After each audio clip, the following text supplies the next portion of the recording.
नमस्कार, स्वागत आहे सर्वांचं आपल्या यूट्यूब चॅनलवरती। महाराष्ट्रातील संजय गांधी निराधार अनुदान योजनेच्या लाभार्थ्यांसाठी अतिशय महत्त्वाची माहिती आपण पाहणार आहोत। त्यामुळे नक्कीच व्हिडिओ खूप महत्त्वाचा आहे, शेवटपर्यंत पाहणं गरजेचं आहे। पहा, पावसाळी अधिवेशनातून अनुदान वाढ निर्णय, त्याचबरोबर या ठिकाणी लाभार्थ्यांसाठी आणखीन एक महत्त्वाची अपडेट आहे। त्यामुळे व्हिडिओ खूप महत्त्वाचा आहे, शेवटपर्यंत जसं की सांगितलेलं आहे पाहणं गरजेचं आहे, स्किप करू नका। चला तर मग सुरुवात करूया व्हिडिओला। त्यापूर्वी एक विनंती असणार आहे, जर चॅनलवर पहिल्यांदा आला असाल, पहिल्यांदा आपला व्हिडिओ पाहत असाल तर सबस्क्राइब करून देखील ठेवा, जेणेकरून या योजनेच्या अशाच महत्त्वपूर्ण अपडेट तुम्हाला वेळेवर मिळत राहतील। चला तर मग सुरुवात करूया आजच्या या व्हिडिओला। आता पहा, पावसाळी अधिवेशन, अनुदान वाढ निर्णय, त्याचबरोबर महत्त्वाची माहिती पुढे जाणून घेण्या अगोदर बच्चूभाऊ कडू यांचा आज वाढदिवस आहे आणि वाढदिवसानिमित्त सर्वांच्या वतीने बच्चूभाऊ कडू यांना खूप खूप शुभेच्छा, दीर्घ आयुष्य त्यांना लाभो। निराधार बांधवांसाठी सतत प्रयत्नशील असणारं व्यक्तिमत्व म्हणजेच आपले बच्चूभाऊ कडू आणि त्यांचा आज वाढदिवस आहे। ईश्वरचरणी त्यांना वाढदिवसाच्या खूप खूप शुभेच्छा, त्याचबरोबर दीर्घायुष्यासाठी सुद्धा शुभेच्छा असणार आहेत। सर्व निराधार बांधवांकडून या शुभेच्छा असणार आहेत। आपल्या चॅनलच्या वतीने सुद्धा त्यांना खूप खूप शुभेच्छा। चला तर मग आपल्या महत्त्वाच्या मुद्द्याला सुरुवात करूया। तर या ठिकाणी स्क्रीनवरती पाहू शकता, संजय गांधी निराधार अनुदान योजनेतील लाभार्थ्यांसाठी अनुदान वाढीची जी मागणी आहे ती वारंवार होताना सातत्यानं आपल्याला दिसत आहे। आणि पहा, आता ही मागणी बीड येथून आपल्याला उठाव घेताना दिसत आहे। बीडला दिव्यांगांचा जन आक्रोश मोर्चा आयोजित करण्यात आलेला होता। पेन्शन वाढीसह 55 मागण्यांसाठी हा मोर्चा काढलेला होता। सध्या अधिवेशन सुरू आहे, अधिवेशनासंदर्भात अनुदान वाढ संदर्भात माहिती आहे। परंतु त्या अगोदर पहा, बीडला दिव्यांगांचा जो जन आक्रोश मोर्चा आयोजन करण्यात आलेला होता त्यामध्ये पेन्शन वाढीसह 55 मागण्यांसाठी हा मोर्चा काढलेला होता।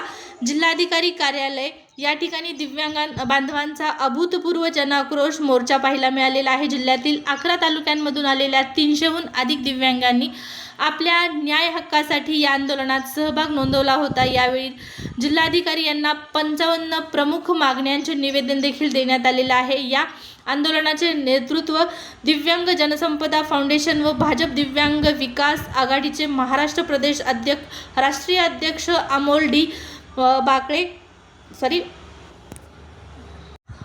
डी वाळके यांनी केलेले आहे। निवेदनात दिव्यांगांच्या आर्थिक, सामाजिक आणि शैक्षणिक सक्षमीकरणासाठी महत्त्वपूर्ण मागण्या देखील मांडण्यात आलेल्या आहेत।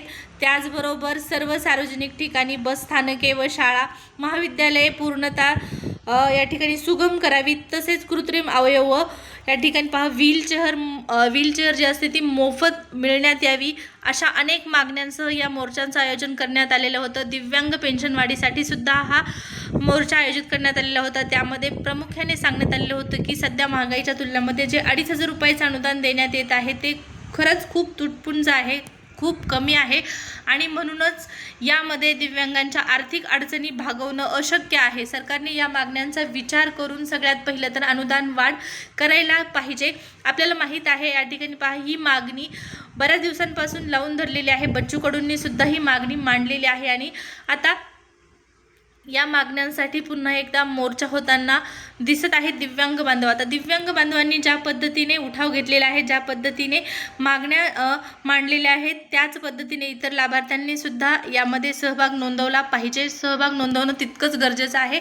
जर समजा दिव्यांग बांधव आपल्या मागण्या मांडत असतील, त्यांच्या मागण्यांचा विचार करून सरकारने या अधिवेशनामध्ये अनुदान वाढ झाली तर पुन्हा एकदा फक्त दिव्यांग बांधवांनाच हे अनुदान वाढणार आहे, हेही लक्षात घेण्यासारखं गरजेचं आहे। कारण या आंदोलनामध्ये निराधार बांधवांपैकी फक्त आणि फक्त दिव्यांग बांधवांचा सहभाग आहे। त्याचबरोबर आपण पाहिलेलं आहे, सध्या जे अधिवेशन सुरू आहे त्या अधिवेशनामध्ये दिव्यांगांच्याच अनुदान वाढीची चर्चा किंवा या मागण्या सरकारपर्यंत त्यांच्या माध्यमातून पोहोचवताना आपल्याला दिसत आहे। आपण एक पत्र सुद्धा या अगोदर पाहिलेलं होतं। त्याचबरोबर बच्चू कडू यांनी सुद्धा सांगितलेलं आहे की इतर राज्यांमध्ये निराधार बांधवांपैकी दिव्यांग बांधवांना 4,000 रुपये पेन्शन आहे, मात्र आपल्या महाराष्ट्रातील दिव्यांगांनाच फक्त 2,500 रुपये आहे आणि हे 2,500 रुपये खूप कमी आहेत। याचमुळे हे पेन्शन वाढलं पाहिजे।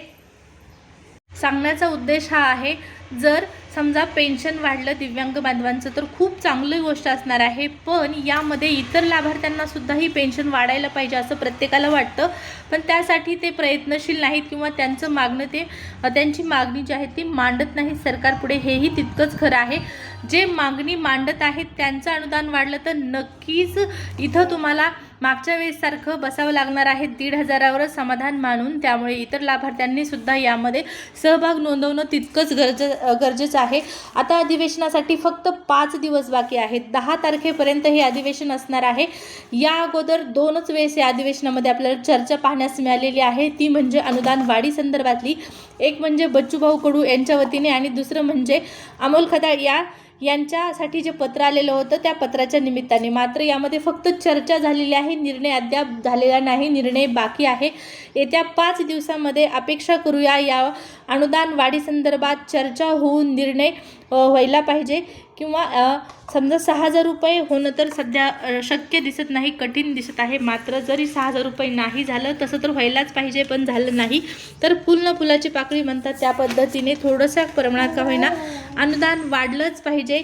हे या संदर्भात तुम्हाला काय वाटतं नक्की कमेंट करून सांगा. पहा, अधिवेशनासाठी फक्त 5 दिवस बाकी आहेत आणि आता पुन्हा अनुदान वाढ व्हावी असे वाटत असेल तर त्यासाठी हे 5 दिवस तुमच्यासाठी खूप महत्त्वाचे आहेत, खूप जास्त महत्त्वाचे आहेत. पुन्हा पुढच्या अधिवेशनापर्यंत वाट पाहावी लागणार आहे अनुदान वाढीसाठी. मागच्या अधिवेशनामध्ये 1,000 रुपयाची वाढ झालेली होती आणि ते फक्त दिव्यांगांसाठीच झालेलं होतं. हाही मुद्दा लक्षात घेण्यासारखा आहे.